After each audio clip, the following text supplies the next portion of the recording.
Welcome back, family. If you caught part one of this Heal Talk, you already know we went deep. We talked about the hardest parts about growing our old selves, finding peace with change, and how to keep moving when the road feels lonely. In part two, we're picking up right where we left off, stepping into a powerful question. Is there a version of yourself that you miss? What unfolds from here is personal, emotional, and full of those Heal Talk moments we live for. You're going to hear stories about innocence, joy, and the kind of growth that only comes after loss. We also share final thoughts for anyone in the middle of becoming those seasons where you're shredding what no longer serves you and stepping into something new. So settle in, open your heart, and let's finish this conversation together. That's amazing. That was amazing. I definitely agree with that. And I feel like, so like, I personally feel like loneliness, especially with healing and, achieving and grasping for more in your life. I feel like loneliness is a precursor to greatness, right? Even though it's 2025, Black people are still being the first to do this, the first to do that. We're still breaking glass ceilings. And with that, you might be alone. If you're the first to be in this space or you're the first to win this award, you might be alone. And accepting that, finding people to carry along with you, to hold your hand through the process is definitely a plus. But you could be in a space where you are alone. I personally, I consider myself a change agent. I'm a very creative person. I have a creative idea. And my friends, even some of my old friends today, would be like, okay, Bryan, you kind of on your own with this one. This is a little crazy. I don't see the vision that you have. And then when it comes to executing, then people see what you're trying to do. People see what you're trying to create, who you're trying to be. And it might be lonely at first. I think to get through loneliness and handle loneliness, you need faith, you need hope, because you have to believe that however you feel, whatever you're doing, that it's going to be okay at the end. You are doing something you want to do and it will be successful. You have to believe that in yourself. Okay, Brian, welcome to Hill Talk. Ruth Fire Sister. Um, Once again, when y'all were talking, what instantly came up to me was boundaries. Like we're talking about boundaries. And most people aren't used to setting them and keeping them. And so like when you start to set boundaries, like you're not going to talk to me or this is my time for me and all this stuff, people start dropping off like flies. People start talking stuff. People start calling you selfish and all these things. So yes, it does get lonely. But the cool thing about boundaries is like I think I told you this, Ruth. I was like, every time you say yes to somebody else, you're saying no to you. And I'm like, I didn't say no to me too many times. I'm done with that. And I tried to flip it because I want to pour into myself. So I start saying I say yes to me and no to you. I'm going to put Mike Sykes first and pour into him to make sure his needs are met because when Mike Sykes' needs are met, everybody can be supported versus trying to support people off of fumes. And like I and how I handle all this stuff when it gets lonely, like I go to my bench, going back to basketball. There's bench players. There's people that you can call that you know. And sometimes they ain't your closest friends. Sometimes there's other people can pour into you. And so, like Brian, I like the faith and things like that. God will bring somebody in your life when you need them. That's what we talked about seasons and things like that. Now we have to be smart enough to recognize this person's a good ear. This person will listen to me. This person I can be open to versus always going to what we're comfortable for. Like when I struggle, I think I talked to Adam. I was like, yo, brother, like I don't know what's going on. Like, is this me? I asked Ruth for a prayer. Like I have a bench outside of like my immediate family that I can go to and call to because sometimes my sister's super dope. My sister holds me down, and sometimes I don't. I, the message ain't for her. I just know it ain't. Just like she don't tell me everything, and so to land my plane, I use my bench. I'm intentional with using my reserves.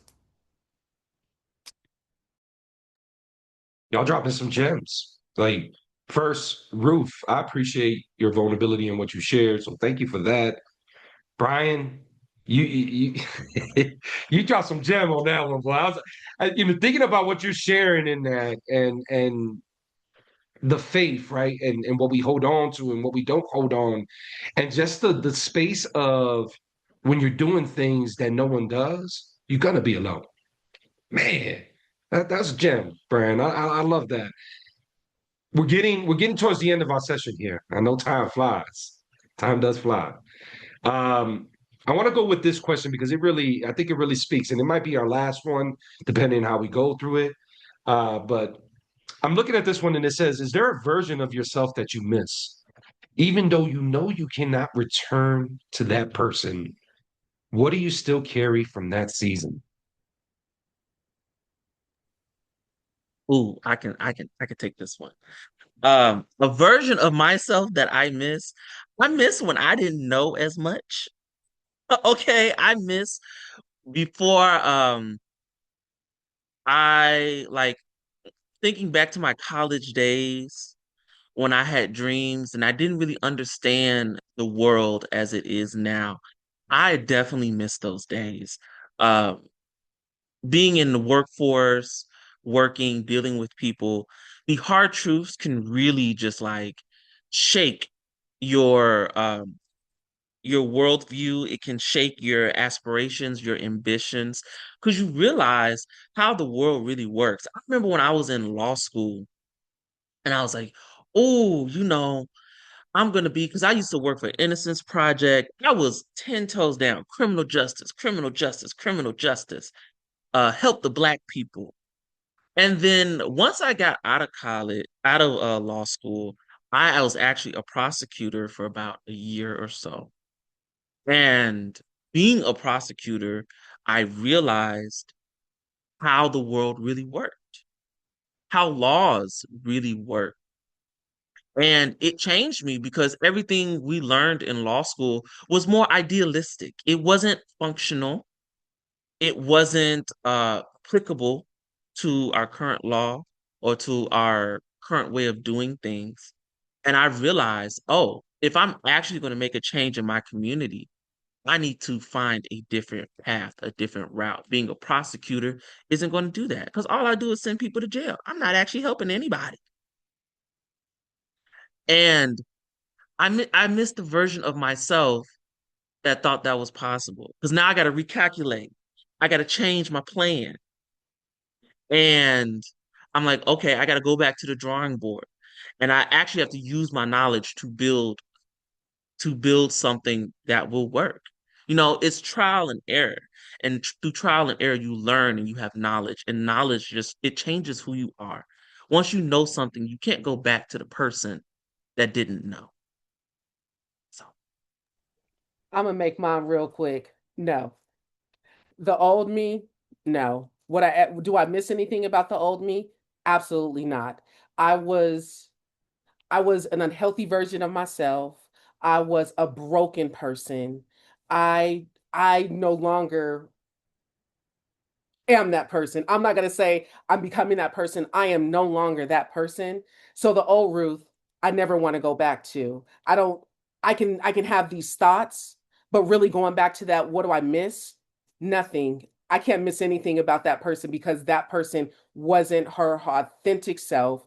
She didn't love herself enough to not allow people to walk all over her, to not allow her boundaries to stand firm. So yes, my answer is no. I don't miss the old me. I think I think about this a little differently. I think from my perspective, when I was little.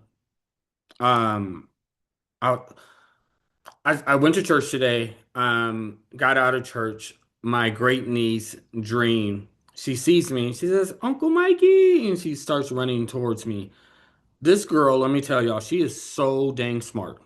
I know everybody says that about their family, but she is a baby genius.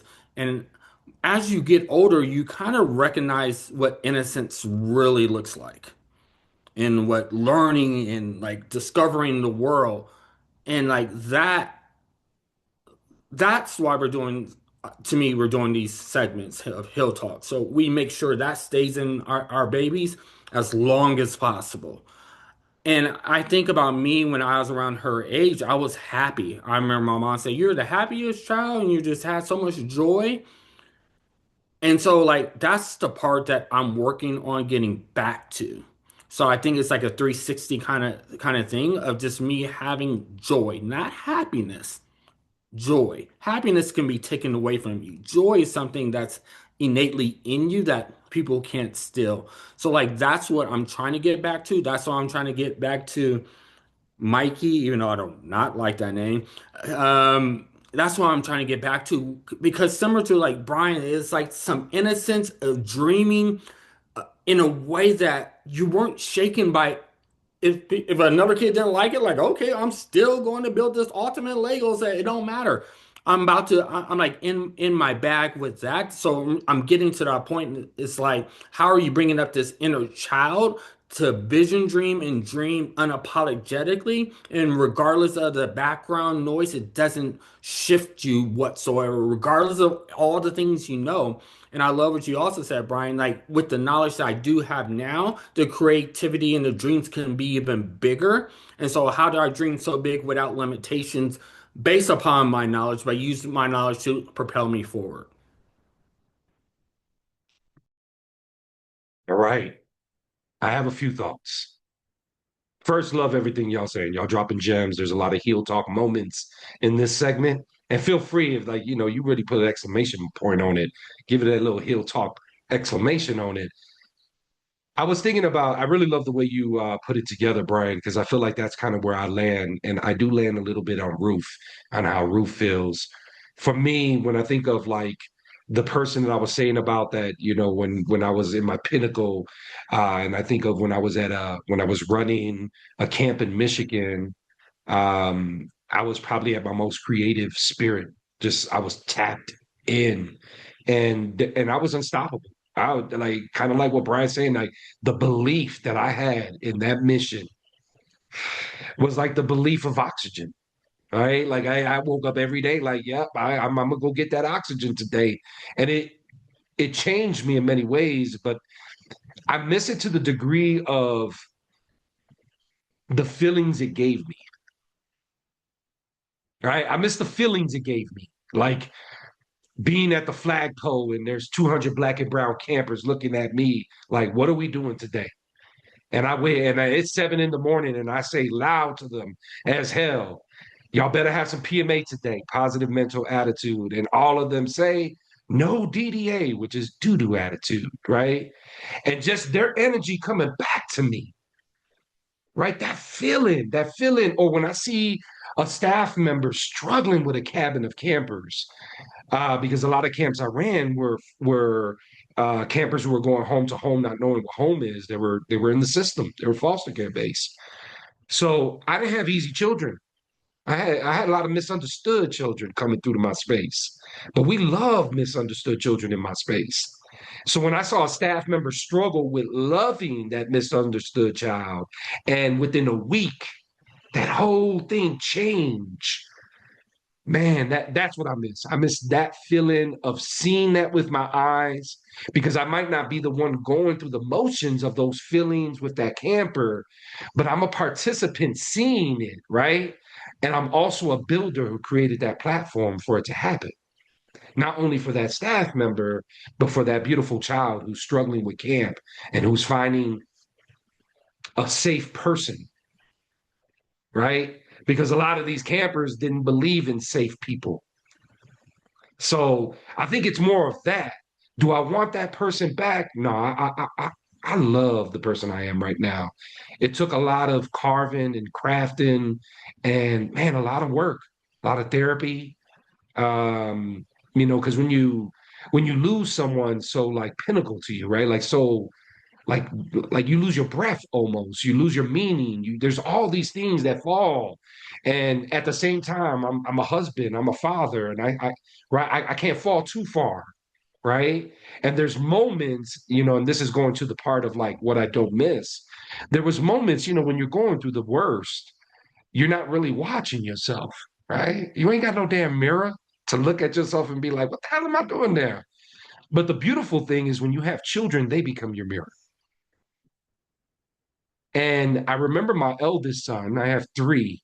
My eldest, my 28-year-old, he came to me and he said, man, Dad, you ain't doing too well. This is when my mom passed. He said, you ain't doing too well. I was like, I know. Like, I didn't deny it to nobody. Like, yeah, I lost my girl. Right? Even to my son, I was like, who the hell are you talking to? I lost my girl. And he was like, you got to remember that you're role modeling for us right now. One day we going to lose you. And how are we supposed to act? You're showing us right now. I'm telling y'all, when I heard that, it was a mic drop for my son, which he's usually very quiet, doesn't speak much. But man, he put those motherfucking words together, and I was like, it hit me in my heart. I was like, oh shit. And right, the feeling of that moment I want, but I don't miss what was happening in that moment, right? So I'm kind of like a tweener in that space. We got a few minutes here. I would love to get some healing talk, final thoughts on this conversation. And I know we kind of like scratching the surface with this, right? We kind of like doing a little something like that. But thinking of people who might be going through this, as we always go back to tangible resources, supporting folks. There might be folks who are checking this out who are like, man, I completely relate to Ruth. Man, I completely relate to Bryan, right? I know those feelings and those things. I guess for the folks who are going through the midst of this, maybe they're still in the space of where I am, not where I'm becoming, right? What's some thoughts and some advice to those individuals as they're navigating some of that loneliness, as they're navigating some of that separation from some of their main community? Using the analogy that Mr. Easy Equity said with the bench. I love that shit, Mike. The bench, right? Because you always have your immediate people and they serve their purpose. But that bench of people who just pop up out of nowhere, send you a text and be like, are you good? And you're like, how'd you know I wasn't? Right? What's the thoughts on that one? What was it? What advice are we giving? And then we'll land our planes. I would say you're going through this right now. Just know if you have a, if you believe in God, stick close to him. He's going to stick close to you. He's that still small voice when you feel alone. Just know we're like coals pressed and turning into diamonds. Just know that you will shine after this, but you're going to continue to get pressed and pressed and pressed some more. And then when you come out, just know that the world will look so much different. Your eyes will see things in a different form, different perspective, and you'll be able to hear things much clearer.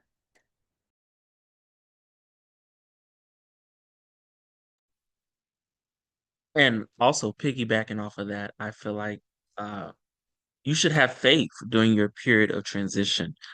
Transition when you're becoming something new, you're evolving, you're about to turn into that butterfly. It is a vulnerable time.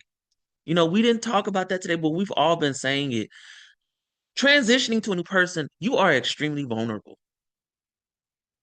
So when you are that vulnerable, have faith. Have faith that you're always going to be a better person. You're always going to be a better person at the end of your metamorphosis. I love metamorphosis. Ooh, don't hurt yourself, Mike.